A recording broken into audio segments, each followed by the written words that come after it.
Saudara, pada segmen ini kami akan hadirkan ulasan berita pilihan dalam sepekan terakhir. Sorotan yang pertama ini terkait dengan kasus pembunuhan di Padang Pariaman, Sumatera Barat. NKS, seorang gadis berusia 18 tahun tewas saat sedang menjajakan gorengan. Bernasib malang di saat dirinya tinggal selangkah lagi dalam mewujudkan cita-citanya duduk di bangku kuliah, ia justru malah tewas dibunuh.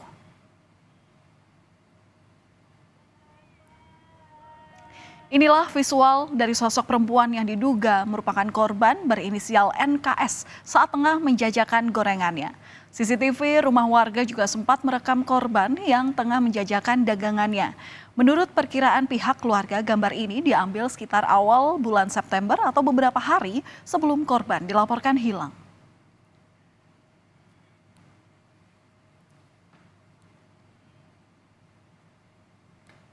Rutinitas berjualan gorengan ini sudah dilakukan NKS sejak SMP.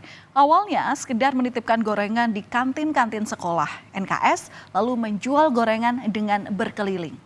Usai pulang sekolah, NKS ini menjajakan gorengan keliling kampung dengan jalan kaki sejak pukul 4 hingga 6 sore. Berkeliling hingga 3-5 km tak jadi masalah bagi NKS asalkan bisa menabung untuk melanjutkan pendidikan.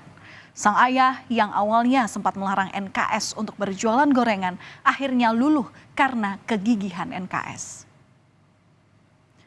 Korban ini dikenal ramah dan baik hati, di mana NKS ini dikenal sebagai murid yang berprestasi. Aktif di ekstrakurikuler pencaksilat, NKS kerap membawa pulang sejumlah medali dan piagam penghargaan. Sejak sekolah dasar, ia selalu mendapatkan ranking di kelasnya sehingga kerap mendapatkan beasiswa. Bahkan tahun ini korban mendapatkan beasiswa untuk bisa melanjutkan kuliah di salah satu universitas di Kota Pariaman. Sebelum ditemukan tewas terkubur, NKS ini sempat dilaporkan hilang oleh keluarganya.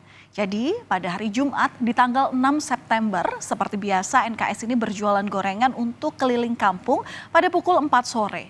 Namun tak seperti biasanya pada pukul 8 malam korban ini justru tak kunjung pulang ke rumah. Warga di sekitar mengaku melihat NKS pada pukul 6 sore. Keluarga pun mulai mencari keberadaan NKS. Namun hingga Sabtu 7 September atau keesokan harinya dini hari, pencarian keluarga tak mendapatkan hasil hingga akhirnya keluarga korban melaporkan kasus ini ke polisi. Setelah dilakukan pencarian secara intensif, korban akhirnya berhasil ditemukan pada Minggu sore. Namun korban NKS ini ditemukan dalam kondisi tak bernyawa dan terkubur di area perkebunan yang hanya berjarak 500 meter dari rumahnya. Gelang korban dan kotak dengan kondisi barang dagangan yang berserakan jadi petunjuk ditemukannya korban. Terpukul karena ditinggalkan oleh anak tersayang, keluarga pun berharap agar polisi dapat segera menangkap dan menjatuhi hukuman yang setimpal kepada para pelaku yang telah menewaskan anaknya. Pelakunya itu aja harapan saya ya, macam mana anak saya diapanya kan ya dihukum lah dia. Polisi terus melakukan penyelidikan, identitas terduga pelaku pun telah dikantongi. Namun karena pelaku yang licin melarikan diri membuat polisi kesulitan mengejar pelaku. Selain polisi, ada pihak keluarga korban yang mengaku mengenal dengan terduga pelaku. Meski tidak mengenal baik, keluarga korban mengaku mengetahui siapa terduga pelaku ini karena sering melintasi kampung korban.